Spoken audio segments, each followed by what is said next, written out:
7 വയസ്സുകാരൻ അമ്മയ്ക്കെതിരെ ഫയർഫോഴ്സിൽ വന്ന് പരാതി പറഞ്ഞു. കൊച്ചിനെ പോലീസ് സ്റ്റേഷനാണെന്ന് കരുതി ഫയർ സ്റ്റേഷൻ.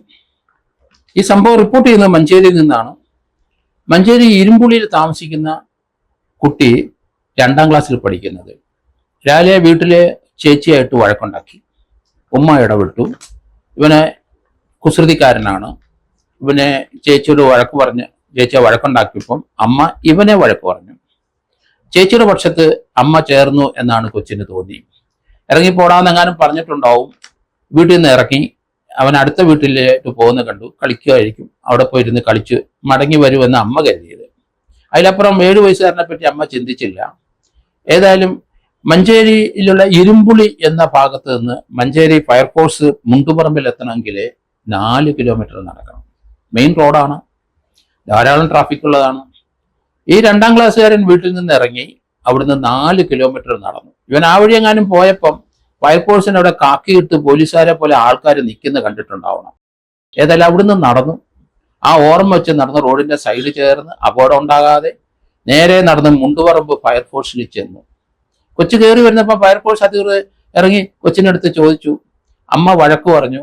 അമ്മ വീട്ടിൽ നിന്ന് ഇറക്കി വിട്ടു. അതിന് പോലീസ് സ്റ്റേഷനാന്ന് പറഞ്ഞാണ് കുട്ടി അവിടെ വന്ന് കയറിയത്. കാര്യം മനസ്സിലായി. ഏതായാലും അവർ ഉടനെ ചൈൽഡ് ലൈനിൽ വിളിച്ചു.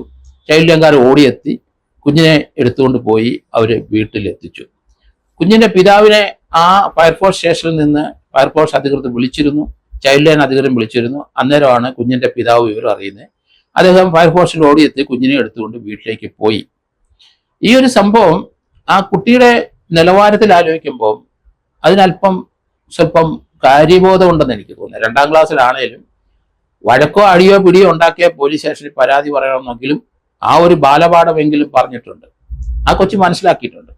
പോലീസ് സ്റ്റേഷനിൽ അമ്മയുടെ ഒപ്പം നടന്നപ്പോൾ എവിടെയെങ്കിലും പോലീസ് സ്റ്റേഷൻ പോലെ നോക്കി വെച്ചിട്ടുണ്ടാവും മനസ്സിൽ. ആരോടും ചോദിച്ചില്ല. ഫയർഫോഴ്സുകാരെ കാക്കിയിട്ട് നിൽക്കുന്നത് കണ്ടപ്പോൾ അതാണ് പോലീസ് സ്റ്റേഷൻ എന്ന് കൊച്ചു കരുതിയിട്ടുണ്ടാവും. ഏതായാലും സാമാന്യ വിവരമുണ്ട്, അല്പസ്വല്പം ബോധമുള്ള കുട്ടിയാണ്. അതുകൊണ്ടാണ് അമ്മയെ ഇപ്പം മര്യാദ പഠിപ്പിക്കാം, അമ്മയ്ക്കെതിരായിട്ട് പരാതി പറയാം എന്ന് പറഞ്ഞ് കുട്ടി റോഡിൽ കൂടെ നടന്ന് അവിടെ എത്തിയത്. ഇത് വളരെ പുതുമയുള്ളൊരു വാർത്തയാണെങ്കിലും കുട്ടികൾക്ക് നമ്മൾ വിചാരിക്കുന്നതിൽ സാമാന്യ ബോധം കൂടുതലുണ്ട്. 1ലും 2ലും പഠിക്കുന്ന കുട്ടികൾക്കൊക്കെ അസാമാന്യ ബുദ്ധിയുള്ളവരാണ്. പക്ഷെ അവരെ നല്ല ട്രാക്കിൽ കൂടെ നമ്മൾ നയിക്കണം. ആ പേരൻസും ടീച്ചേഴ്സും സ്കൂളിലും. ഇതുപോലെയുള്ള SFI സംഘടനയിലൊക്കെ ചെന്ന് ചാടി കുട്ടി വയലൻസിലേക്ക് പോകുന്നത്. നല്ല ബുദ്ധിയുള്ള മലയാളി കുട്ടികൾ പലരും വയലൻസിലേക്ക് പോയി ക്രിമിനൽസായി കഞ്ചാവും അതുപോലെ ഡ്രഗ്സും അടിച്ച് നമ്മുടെ യുവത്വം നശിപ്പിക്കുന്ന കാഴ്ച നമ്മൾ കണ്ടു. അതിന് നല്ലൊരു പങ്കും SFIയുടെ ഇപ്പോഴത്തെ നേതാക്കന്മാരുടെ അവർക്ക് തന്നെയാണ് എന്ന് പറയേണ്ടി വരും. കാരണം നമ്മൾ കണ്ടല്ലോ കോളേജിലും സ്കൂളുകളിലും ഒക്കെ നടക്കുന്ന അടിപിടികളും കുത്തും വെട്ടും കൊലപാതകവും. നമ്മൾ കണ്ടല്ലോ പൂക്കോട് നടന്ന കൊലപാതകം, സിദ്ധാർത്ഥനെ കൊന്നു. അതുപോലെ തന്നെ കോഴിക്കോടും തൃശ്ശൂരും ഒക്കെയുള്ള വയലൻസ് കുട്ടികളിലെ കോളേജുകളിലെ ധാരാളം നമ്മൾ കണ്ടു. പിന്നെ നമ്മൾ നോക്കിക്കഴിയുമ്പോൾ കോട്ടയം അവരുടെ മെഡിക്കൽ വിങ്ങിന്റെ ഭാഗമുള്ള നഴ്സിംഗ് കോളേജിലെ നടന്ന സംഭവം, അവിടെ താമസിക്കുന്ന കുട്ടികളുടെ ദേഹം കോമ്പസ് ഉപയോഗിച്ച് വരഞ്ഞു കീറി അതിൽ ഡെറ്റോൾ ഒഴിക്കുന്നതും അവിടെ ലോഷൻ ഒഴിക്കുന്നതും നമ്മൾ കണ്ടു.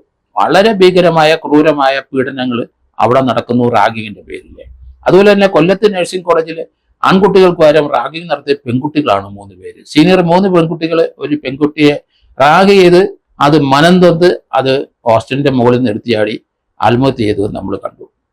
ഇത് ദൈനംദിനമായി എല്ലാ കോളേജുകളിലും പ്രൊഫഷണൽ കോളേജുകളെല്ലാം നമ്മൾ കാണുകയാണ്. കഴിഞ്ഞ ദിവസം തിരുവനന്തപുരത്തെ എഞ്ചിനീയറിംഗ് കോളേജിലെ ഒരു കുട്ടി 4ാം വർഷം പഠിക്കുന്ന ഒരു കുട്ടി അതിനെ മറ്റൊരു കുട്ടി കുത്തിക്കൊന്നതായിട്ട് നമ്മൾ കണ്ടു. കാരണം ഇത് സർവ്വസാധാരണമായി വയലൻസ് എല്ലാ കോളേജുകളിലും പ്രൊഫഷണൽ കോളേജുകളിലും സ്കൂളുകൾ വരെ എത്തിക്കഴിഞ്ഞു. അതിനകത്ത് തീർച്ചയായിട്ടും ഇടതുപക്ഷ സംഘടനയുടെ ഭാഗമായ SFI അവർക്ക് തീർച്ചയായിട്ടും മേജർ റോൾ ഉണ്ടെന്ന് പറയാതിരിക്കാൻ ഒക്കില്ല.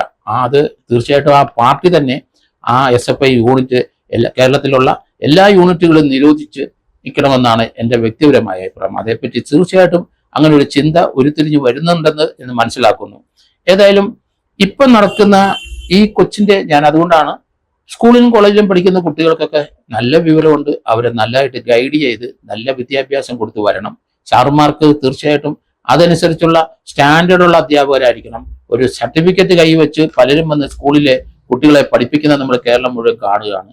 കുട്ടികൾക്കൊന്നും ആവശ്യമായ ബുദ്ധി കൊടുക്കാൻ അവർക്ക് കഴിയില്ല. അവർക്ക് തന്നെ ഡിഗ്രിയും PhD ഒക്കെ കയ്യിലുണ്ടെങ്കിലും മലയാള ഭാഷയും ഇംഗ്ലീഷ് ഭാഷയും നന്നായിട്ട് എഴുതാൻ പോലും അറിയാത്ത അധ്യാപകരാണ് സംഘടനയുടെ മുദ്രാവാക്യം വിളിച്ച് കോളേജിലും സ്കൂളിലൊക്കെ കറങ്ങി നടക്കുന്നത് നമ്മൾ കാണുന്നത്. അതുകൊണ്ട് നമ്മുടെ ഇവിടുത്തെ ശൈശവം, പ്രത്യേകിച്ച് ഇവിടുത്തെ യങ്സ്റ്റേഴ്സ്, കോളേജ് സ്കൂളിൽ പഠിക്കുന്ന കുട്ടികളുടെ തലമുറ എഴുതാനും വായിക്കാനും അറിയാതെ നശിച്ചു കഴിഞ്ഞിരിക്കുന്നു എന്നാണ് ഈ കൊച്ചിന്റെ ഈ യാത്രയിൽ തന്നെ ആലോചിച്ച് നമ്മൾ നോക്കണം. ഇത്ര ചെറുപ്പത്തിലെ സാമാന്യ ബോധമുള്ള ഒരു കൊച്ചാണത്. നല്ല ബുദ്ധിയുള്ള ഒരു കുട്ടിയായിട്ട് തന്നെ കണക്കാക്കാൻ നോക്കുള്ളൂ.